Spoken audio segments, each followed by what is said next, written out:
Princeton. Rutgers has home field advantage, and they kick the ball because they think they have a better advantage by kicking the football and drop kicking the football.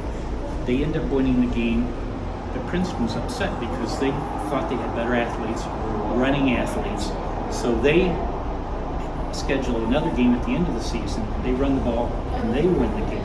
It just shows you that the rules are almost non-existent. It's whatever you want it to be. Let's just play. How we play in the backyard.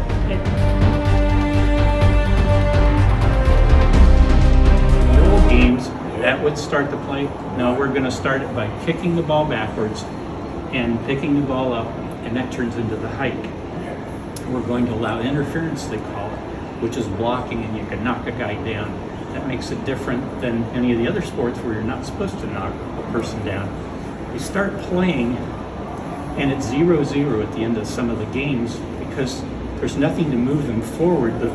One team would have the ball in the first half, another team would have the ball in the second half, and there was nothing to move them forward. So they think, we've got to come up with something down in distance. 10 yards finally in 1912. I mention this because trial and error. Yeah. That's our game. Right. Let's try this. No, not so good. Let's try this.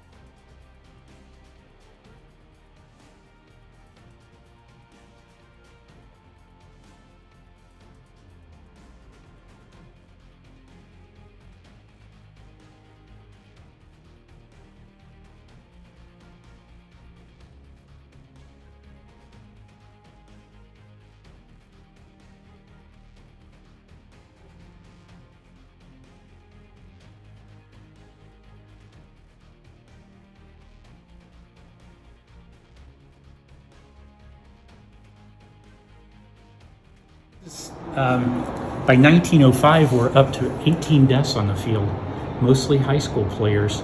And who steps in? Teddy Roosevelt steps in and says, that's enough. We do not want to have a game that provides character building and provides physical games for people, and to have them die as a result. So.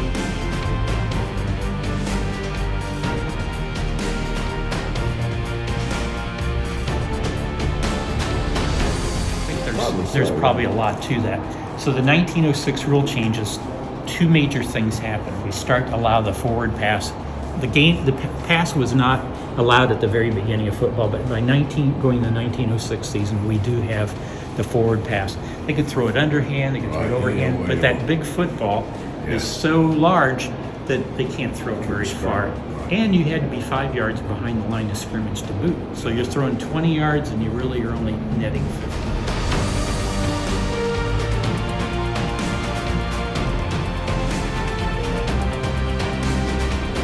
Well, we're going to run out of time. Anyway, we're talking about single wing formation as an evolution of football strategies and playing.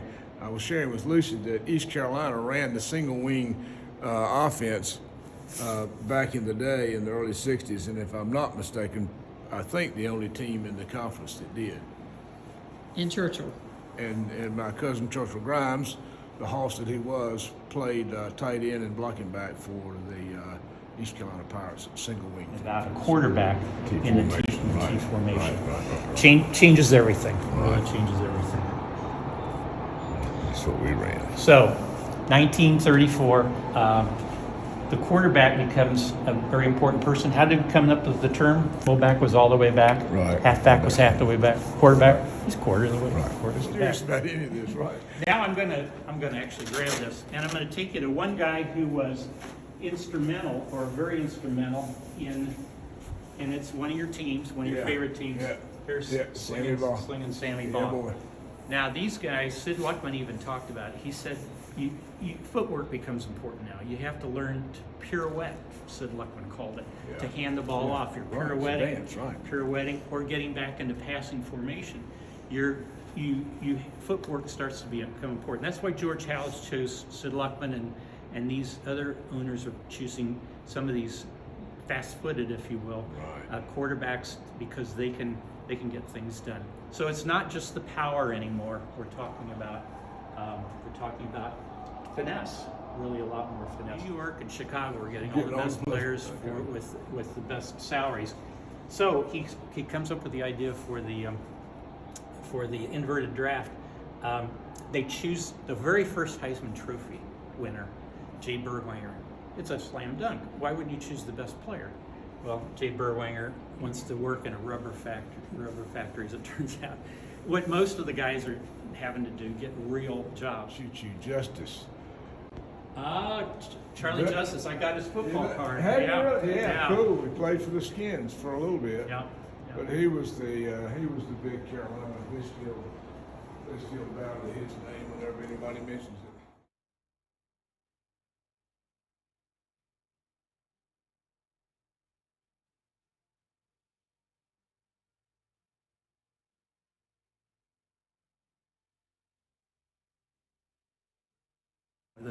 They're training them for battle, for war. What better way to get them in shape?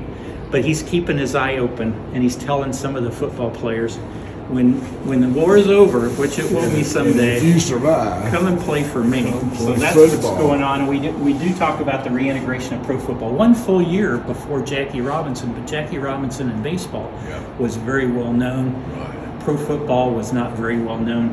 But Bill Willis, Murray Motley played for Paul Brown, and then Woody Strode and Kenny Washington. So Woody Strode, this is only about 12 years that there are not blacks in the NFL, and a lot of it had to do with the fact that the rosters had constricted down because of the war and the Depression at that particular time. That happened. Just a little knuckle sandwich there to the face, you know. Yeah. Pay no attention to that. Right, and I guarantee you there was no penalty on the play. No, absolutely not. That was all part of the game. You gotta wait. That's why we played it back in tennis shoes. Yep. Instead of cleats. That's an icy day, evidently. That's an icy day, and he got better grip with the. You see, this guy's he's a running back. This guy's got cleats on him. Yeah. He's got one of those things. What do they call what kind of Converse? The old Converse tissue. Yeah.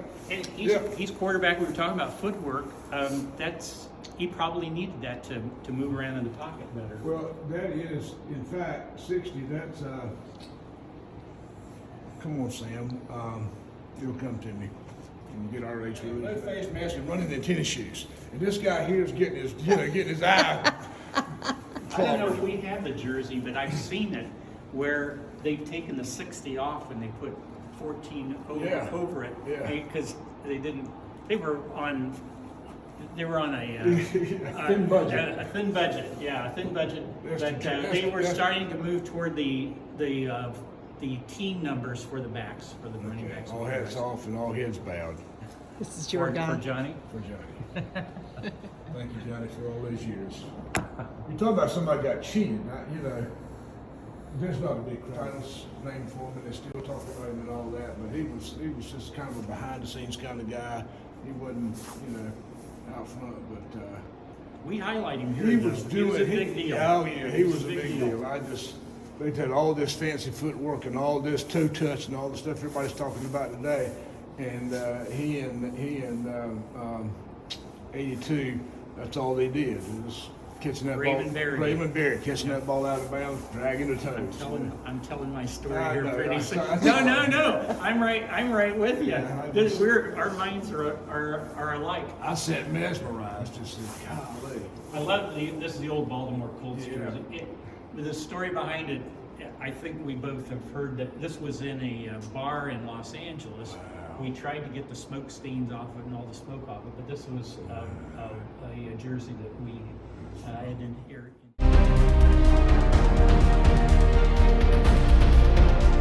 Recently, but this was only from 1950 to 1976, so there's only 26 or 27 of them, and it's the Hickok Belt Award. Now, Red was taken through some Otto Graham family members.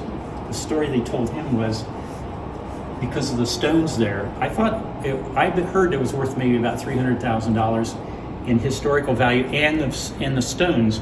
They said they would take, when anybody got engaged, they would take the stone out of the belt and use it for their rings. Wow. So.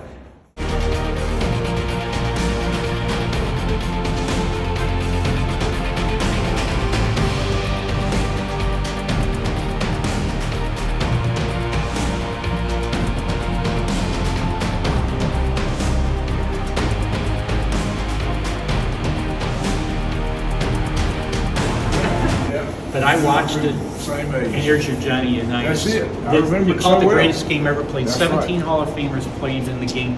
It wasn't very clean. There were a lot of fumbles. There were a lot of Oh, yeah. interceptions. Yeah. But they come to the end of the game. Steve Myra kicks the field goal to tie the game. The players are starting to walk off the field. They think, once again, we have a co-championship, and there's no real champion this particular year. Burt Bell, 3 years.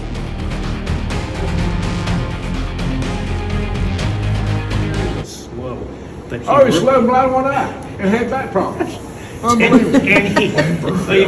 you knew him even better than I Well, I'm did. just saying. That's my guy. But he ran exact passes, pattern. and he was always right there with Johnny Unitas. They were down the sidelines. Anticipating the throw instead of waiting for him to get open. He always took the spot here would be right there. Absolutely, absolutely. Do you remember, basically, the Giants in their locker room had a discussion as to whether Jack Kemp was going to get the full share or a partial share of the playoff money. And it nearly came to fisticuffs between Frank Gifford and Sam Huff. It got heated. And here's these guys going to go out on the field and play a championship game, and they're fighting over Who's going to get whether- what? And Gifford was a proponent that Jack should get the full share, and that's the way they ended up.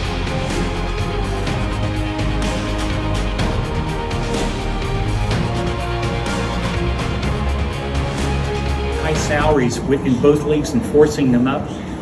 Let's integrate them into our league, kind of do away with the competition, and it can moderate the salaries. So that's what's happening with the AFL and the NFL, just like it did the All-American Football Conference. I'm giving him a hard time about his onesie. I see it. I figure it maybe makes it easier at halftime. Who's got the onesie? Chuck Bednarik, he was about the last player to go offense and defense. He played both sides. He was this guy we looked at back over here with his fist in that guy's face. You know, that was Chuck Bednarik over here. Yeah, the picture. Oh, that's who this is.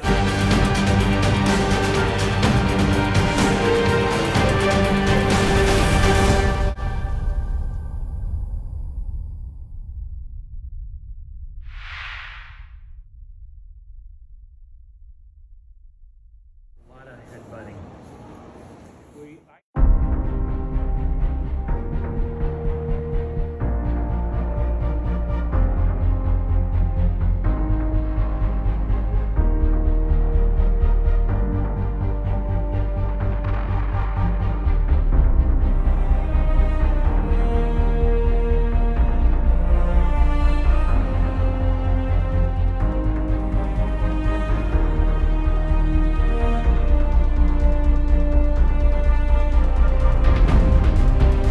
Looked like he had it, but I love talking about this particular story.